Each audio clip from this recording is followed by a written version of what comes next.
मेरे दो पैर नहीं है, जो राइट पैर है वो अबाउ नहीं है और जो लेफ्ट वन है वो बिलो नहीं है। I am using prosthetic now and I am walking with this crutch. उसके पीछे एक रीजन है, मैं बाय बर्थ ऐसी नहीं थी। 2008 में जब मैं आपके यहाँ फर्स्ट पीयू बोलते हैं, हमारे मुंबई में 11th स्टैंडर्ड बोलते हैं, जब 11th स्टैंडर्ड में मैं थी तो उस वक्त मैं कॉलेज से घर लौट रही थी और मेरा पहला सेमेस्टर एग्जाम था।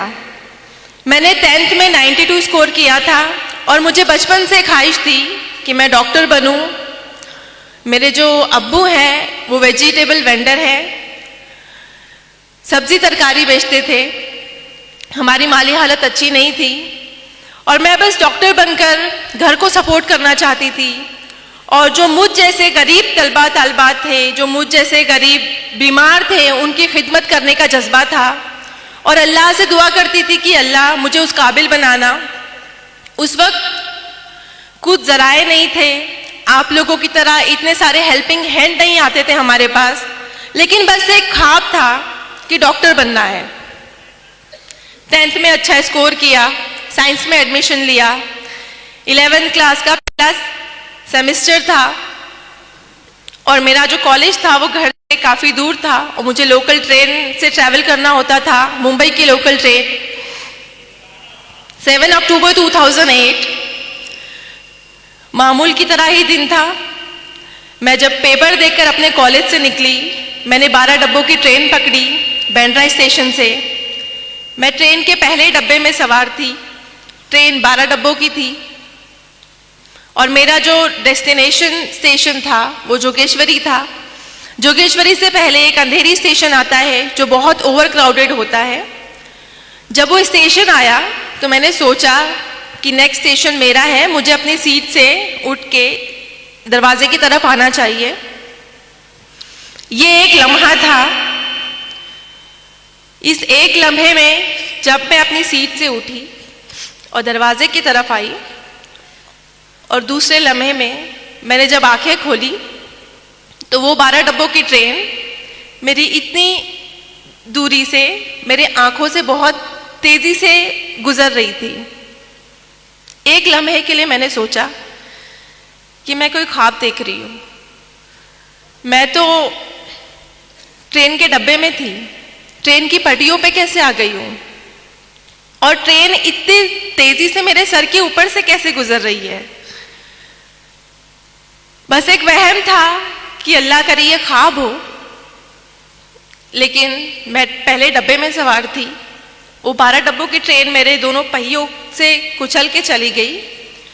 किसी ने भी चेन नहीं खींची ट्रेन की और जब ट्रेन काफ़ी दूर जाकर रुकी और मैं जो ट्रेन से गिरी थी वो 2 स्टेशन के बीच में मैं गिरी थी चलती हुई ट्रेन से।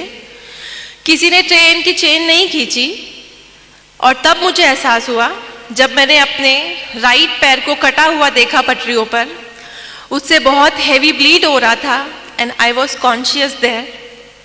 मैंने अपने आज़ा को ब्लीड करते हुए देखा, एक लावारिस की तरह पटरियों पर पड़े होके मैंने यहाँ वहाँ नज़रें दौड़ाई कि एटलीस्ट कोई अल्लाह का बंदा आसपास हो जो मेरी हेल्प को आगे आए। 2 स्टेशंस के बीच में थी तो लोगों को आने में टाइम लगा और उस वक्त हमारे पास सेलफोन नहीं होते थे। अभी तो माशाल्लाह हर स्टूडेंट के पास सेलफोन होते हैं। तो मेरे पास फ़ोन डायरी थी। जब लोग आए मेरे पास, इकट्ठा हुए 15-20 लोग, तो मैंने हर एक से रो रो कर, गिड़गिड़ा कर उस हालत में मदद मांगी कि कोई अल्लाह का बंदा एटलीस्ट मेरे घर पे फ़ोन कर ये बता दे कि मैं इस हालत में यहाँ पर हूँ। क्योंकि बस मेरे जहन में उस वक्त एक बात चल रही थी कि मुझे लावारिसों की तरह यहाँ पर नहीं मरना। मुझे बस घर वाले मेरे साथ होने चाहिए जब मैं इंतकाल करूं, या उन्हें एटलीस्ट ये पता होना चाहिए कि मैं यहाँ पर इस हालत में हूँ। लेकिन अल्लाह की आजमाइश थी कि उस 15-20 लोगों में से किसी ने भी मेरी हेल्प नहीं की। मुझे छूना तो दूर की बात, उन्होंने मेरे फ़ोन डायरी से नंबर तक कॉपी करके फ़ोन लगाने की जहमत नहीं की, क्योंकि उन्हें डर था पुलिस इंटरोगेशन का, उनसे सवालात किए जाएंगे एटसेट्रा, बहुत सारी चीज़ें थी। तो उन्हें वो भी मजबूर थे और तकरीबन 15-20 मिनट बाद मैं उसी हालत में वहाँ पड़ी रही, रोते हुए, गिड़गिड़ाते हुए। उसके बाद मुझे रेलवे की हेल्प मिलती है और मुझे गवर्नमेंट हॉस्पिटल लेकर जाते हैं। यहाँ भी अल्लाह की आजमाइश थी मेरे साथ कि जिस गवर्नमेंट हॉस्पिटल में मुझे लेकर जाया गया वहाँ पे ऑपरेशन स्ट्राइक था। मेरा जो एक्सीडेंट था वो तकरीबन 10-11 बजे हुआ और मैं शाम के 6 बजे तक उसी हालत में हॉस्पिटल के कॉरिडोर में पड़ी रही, क्योंकि उनका ऑपरेशन स्ट्राइक था। मुझे कोई भी सहूलत मुहैया नहीं की गई, बस सुपरफिशियल ड्रेसिंग करके मुझे ट्रॉली पर वहीं छोड़ दिया गया। जब मेरे घर वालों को इतला दी गई, जब उन्हें पता चला, वो भागते हुए आए और मुझे प्राइवेट हॉस्पिटल शिफ्ट किया। प्राइवेट हॉस्पिटल में शिफ्ट होने के बाद मैं तकरीबन 2.5 महीने एडमिट रही। मेरा इलाज हुआ। मेरे जो डॉक्टर रहे, सर्जन, उन्होंने मोटिवेट किया मुझे। जब ये एक्सीडेंट हुआ मैं 16 साल की थी और एक लम्हे में दोनों पैर मुझसे छिन गए थे। जो राइट है वो above knee and left is below knee. उस वक्त मैं बहुत टूट गई थी। मेरा जो दिमाग था बहुत बुरी तरह से जख्मी हो गया था जिस्म के साथ में, और जो लोग इयादत को आते थे वो उनके ज़बान पर यही बातें होती थी सेल्फ पिटेनेस की, कि 16 साल की बच्ची है, गरीब माँ बाप की औलाद है, जिंदगी भर माँ बाप के ऊपर बोझ बन के रहेगी, 2 पैर नहीं है, माजूर है, अपाहिज है, इसका कोई फ्यूचर नहीं है, इसको जिंदा क्यों रखा है। मैं भी अपने जहन में काफ़ी बातें सोचती थी और मेरी जगह अगर कोई भी होता, कोई भी 16 साल का लड़का या लड़की होती, तो वो भी यही सोचती कि इस ट्रेन एक्सीडेंट में अल्लाह ने मुझे दूसरी ज़िंदगी तो दी, लेकिन इस तरह की बेबस वाली ज़िंदगी कि मैं एक तरफ से दूसरी तरफ खुद से करवट नहीं ले सकती हूँ, मैं खुद से वॉशरूम नहीं जा सकती हूँ, मुझे मेरी अम्मी गोद में उठाकर यहाँ से वहाँ वॉशरूम लेके जाती थी। तो पूरी तरह से मैं अम्मी के ऊपर, घर वालों के ऊपर डिपेंड हो गई थी और वो डिपेंडेंसी की लाइफ मैं नहीं चाहती अल्लाह किसी को दे। लेकिन उन हालात में और लोगों के जो जुमले होते थे वो मुझे सोचने पर मजबूर कर देते थे कि सच में अल्लाह तूने मुझे दूसरी जिंदगी क्यों दी। मुझसे 2 पैर छीन लिए लेकिन मुझे जिंदा रखा। उस क्यों का जवाब मैं बहुत शिकवे करती अल्लाह से कि अल्लाह ने मुझे जिंदा क्यों रखा। हर एक दिन दर्द से गुजरता मेरा, जब भी ड्रेसिंग होती हॉस्पिटल में मेरी चींखें गुजा करती थी, लेकिन मैं हमेशा शिकवा गुजार होती अल्लाह से कि अल्लाह ने मुझे दूसरी जिंदगी क्यों दी, तूने क्यों जिंदा रखा मुझे। उसका जवाब मेरी अम्मी ने कुछ अल्फाज कहे जो मैं आपको बताना चाहती हूँ। मेरी अम्मी ने मुझे बस ये कहा कि बेटा हम अशरफुल मखलूकात हैं, लेकिन हमें गैब का इल्म नहीं है। गैब का इल्म सिर्फ अल्लाह रब्बुल इज़्ज़त को है। आपके पास पूरा जिस्म है, आपके पास दिमाग है, आपके पास हाथ है, आपके पास आंखें हैं, आपसे सिर्फ छीना है तो क्या 2 मामूली पैर, सिर्फ 2 पैर लिए अल्लाह ने आपसे, और वो भी अल्लाह की चीज थी, तो उससे शिकवा कैसा।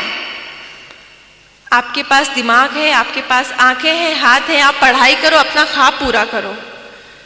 तो इस मोटिवेशन में मेरे घर वालों ने बहुत सपोर्ट किया, मेरे स्कूल और कॉलेजेस के असातिज़ा ने, मेरे डॉक्टर ने मुझे मोटिवेट किया और उन्होंने कहा कि आपके 2 पैर नहीं है तो क्या हुआ, आप चल नहीं सकती है तो क्या हुआ, आप डॉक्टर बन सकते हो और इंशाअल्लाह आप एक दिन ऐसे चलोगे प्रोस्थेटिक लेग से कि सामने वाला देखकर आपको अंदाज़ा नहीं लगा पाएगा कि आपके पास 2 पैर नहीं है।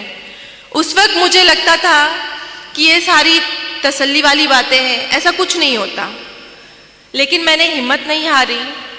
मैंने सोचा कि जब अम्मी कह रही हैं, सारे घर वाले कह रहे हैं कि अल्लाह ने कुछ प्लान किया है मेरे लिए जो मुझे अभी दिखाई नहीं दे रहा, मुझे सिर्फ मुश्किलें नजर आ रही हैं कि मेरे पास 2 पैर नहीं है, लेकिन उसके आगे का अज्र शायद मैं नहीं देख पा रही हूँ, जिसके लिए मुझे मेहनत करनी है। तो मैंने मेहनत स्टार्ट की, मैंने स्टडी की। जिस ईयर में मेरा एक्सीडेंट हुआ था, I was in 11th standard, मैंने वो ईयर स्किप नहीं किया, मैंने व्हील चेयर पे एग्ज़ाम दिया, मैंने 12th कंप्लीट किया और अल्हम्दुलिल्लाह से मैंने फर्स्ट क्लास से 12th क्लियर किया और फिर उसके बाद एडमिशन के लिए आपको पता है उस ज़माने में, अभी तो नीट है बट हमारे ज़माने में सीटी हुआ करता था। तो कॉमन एंट्रेंस टेस्ट में मैंने all over Maharashtra 3rd rank लिया पीएच कोटे में।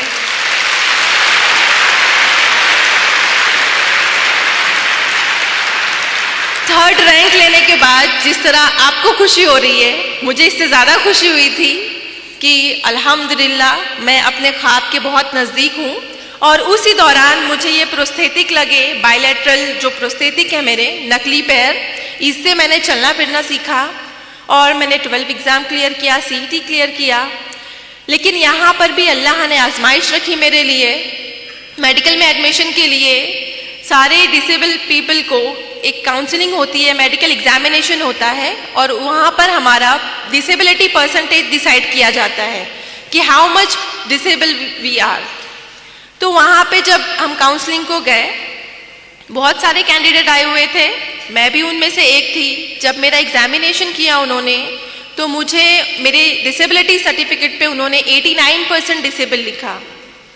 और मेडिकल में एक क्राइटेरिया है, 20 इयर्स क्लॉ है कि कोई भी फिजिकल डिसेबल जो कैंडिडेट है, जो उम्मीदवार है मेडिकल में एडमिशन के लिए, वो 40 to 70 के बीच में डिसेबल हुआ तो ही एडमिशन के लिए एलिजिबल है, वरना उसे एडमिशन नहीं मिलता है। तो I was more than 70% disable that time.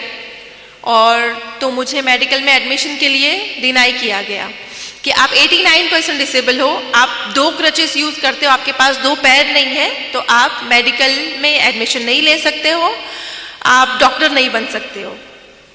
उस वक्त जो मायूसी की लहर थी मेरे अंदर, वो मेरे एक्सीडेंट के वक्त से ज़्यादा थी, क्योंकि मैंने बहुत मुश्किलों से अपने आप को समेटा था। मैंने बहुत यकीन किया था अल्लाह की ज़ात पर कि अल्लाह ने मेरे लिए कुछ बड़ा रखा है, क्या पता इसी के ज़रिए मुझे डॉक्टर बनना लिखा हो। लेकिन जब डिनाई हुआ तो मैं बहुत फिर से मायूस हो गई। लेकिन वहाँ पर मेरे डॉक्टर ने मुझे सजेस्ट किया कि आपके पास एक और रास्ता है, आप नाउम्मीद मत हो अल्लाह की ज़ात से, आपके पास एक और ज़रिया है, आप बॉम्बे हाई कोर्ट में अपना केस फाइल कीजिए। मेरे लिए बहुत अनोखी बात थी, आई थिंक आप लोगों के लिए भी होगी, कि मेडिकल में या कोई भी इंस्टीट्यूट में एडमिशन के लिए एक बच्चा जिसके पास एक अच्छा रैंक है, जो एलिजिबल है, उसे बॉम्बे हाई कोर्ट क्यों जाना है। उस वक्त मेरी समझ में नहीं आया, लेकिन मैंने हिम्मत नहीं हारी और मैंने अल्लाह से दुआ की, बहुत गिड़गिड़ा के दुआ की और अल्लाह पर यकीन रखा कि अगर इस तरह अल्लाह मुझे इस मेडिकल में एडमिशन को दिलाता है तो मैं ये भी ट्राई करूँगी, मैं हारूंगी नहीं इस मकाम से। तो मैंने बॉम्बे हाई कोर्ट में मैंने 2011 में केस फाइल किया अगेंस्ट मेडिकल काउंसिल। वहाँ पे विद इन 2 मंथ मेरा सब कुछ ऑब्जर्व किया गया। वहाँ पे जो जज थे मोहित शाह सर, उन्होंने मुझे देखा और मेरे अंदर का पैशन देखा उन्होंने एक्चुअली। और उस वक्त मेरे हाथों में 2 क्रचेस थी, अभी तो मैं सिंगल यूज़ करती हूँ, बट 2 क्रचेस के साथ में मैं जब बॉम्बे हाई कोर्ट के अंदर दाखिल होती थी, उन्होंने मेरा एटीट्यूड देखा कि, और उस वक्त जब हियरिंग होती थी तो सारे फैसले मेरे अगेंस्ट होते थे कि मैं 89% डिसेबल हूँ, मेरे पास 2 पैर नहीं है, मेरे हाथों में 2 क्रचेस है, मैं कैसे पेशेंट को ट्रीट करूँगी, मैं कैसे एक जगह से दूसरी जगह जाऊँगी। तो सब कुछ मेरे अगेंस्ट था और मैं बहुत नाउम्मीद हो गई थी कि शायद मुझे यहाँ पे भी डिनाई मिलेगा।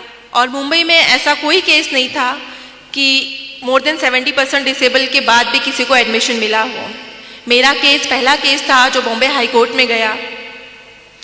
लेकिन जब आखिरी दिन था, मैंने खुद से हिम्मत जुटाई और मैंने खुद से एक अहद किया। 2008 में मेरा एक्सीडेंट हुआ था और 2011 में ये बॉम्बे हाई कोर्ट में मैं गई। तो इन 3 सालों में मुझे डर लगता था ट्रेन की आवाज़ से। जब भी मैं ट्रेन को देखती तो मुझे खौफ बैठता था, लेकिन मैंने खुद की हिम्मत जमा की और मैंने सोचा कि अगर आज मैंने इस डर को नहीं भगाया ना, मुझे ये प्रूव करना है कि मेरे हाथों में 2 क्रचेस हैं। इस ट्रेन ने मेरे 2 पैर छीने, लेकिन मैं इसी ट्रेन में सवार होकर बॉम्बे हाई कोर्ट जाऊंगी। और लास्ट डे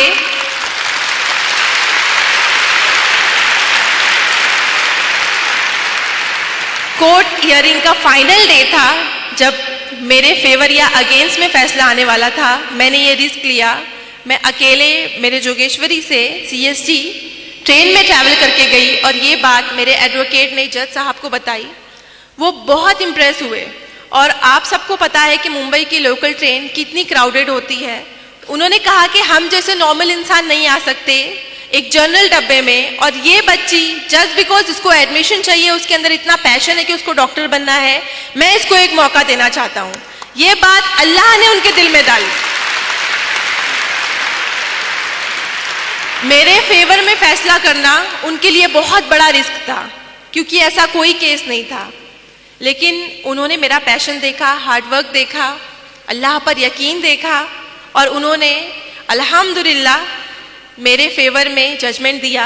और उसके बाद आप अल्लाह के करिश्मे देखिए कि जहाँ एक तरफ मुझे लगता था कि मुझे मेडिकल में एडमिशन नहीं मिलेगा, और दूसरे दिन ये हुआ कि मेरे फेवर में जजमेंट देने के बाद मुझे इंडिया के टॉप मोस्ट कॉलेज में एडमिशन मिला, सेठ GS medical college and KEM hospital. मैं बहुत ज़्यादा शुक्रगुजार हुई अल्लाह की, और मुझे यकीन हो गया और यकीन पुख्ता हो गया कि अल्लाह ने इतनी आजमाइशें लिखी तो है मेरी ज़िंदगी में, लेकिन मुझे नवाजा क्या जो मेरी हैसियत भी नहीं थी। मैंने कभी नहीं सोचा था कि मुझे इतने टॉप मोस्ट कॉलेज में एडमिशन मिलेगा, लेकिन मेरे ऊपर एक जिम्मेदारी थी कि मुझ पर भरोसा करके जो चीफ जस्टिस सर ने मेरे फेवर में सबके अगेंस्ट जाकर मेरे हक में फैसला सुनाया था, मुझे उनको सही साबित करना था, और मुझे उन तमाम लोगों को गलत साबित करना था जो अयादत के दौरान आते थे और मुझ पे ताने कस के जाते थे कि ये ज़िंदगी भर माँ बाप के ऊपर बोझ बनकर रहेगी, इसकी लाइफ में कुछ भी प्रोग्रेस नहीं होगा, ये हमेशा बेड रिडन रहेगी। मुझे उन सबको प्रूव करना था कि 89% डिसेबल होने के बाद, 2 पैर नहीं होने के बाद भी एक लड़की, मुस्लिम माशरे से ताल्लुक़ रखने वाली लड़की डॉक्टर बन सकती है। MBBS डॉक्टर बन के मुझे उन लोगों को गलत साबित करना था। 5.5 साल मैंने बहुत तकलीफ़ें उठाई। हमारे लेक्चर हॉल काफ़ी दूर होते थे, हर लेक्चर में मैं 10-15 मिनट लेट पहुंचती। एहसास कमतरी होता मुझे कि मैं लेट पहुंच रही हूँ, मेरा लेक्चर मिस हो रहा है, और 3-3, 4-4 घंटे नॉन स्टॉप खड़े रहना होता था। लेकिन मैंने इन सारी जो नेगेटिव बातें जहन में बनती कि मुझे दर्द हो रहा है, मुझे नहीं करना है, मुझसे नहीं होगा, इन सब को मैंने हटा के एक गोल फोकस किया। जैसा कि सर ने बताया कि अगर आपका गोल, आपने अपने गोल को फोकस किया है तो बाकी की जो नेगेटिविटी है वो आपको कभी भी रुकावट नहीं बनेगी। मैंने हमेशा एक गोल फोकस किया था कि मुझे MBBS करके लोगों को जवाब देना है, और मेरे जैसे जो जितने भी कैंडिडेट होंगे, जिनको भी डिनाई होता होगा या जो भी मायूस हो जाते होंगे, उनके लिए नई राह खोलनी है। मेरा एक मकसद था। तो मैंने 5.5 साल कड़ी मेहनत की, अल्लाह से दुआ की, और अल्लाह पर यकीन रखने का फल मिला। और 2016 में मैंने फर्स्ट क्लास से MBBS पास किया।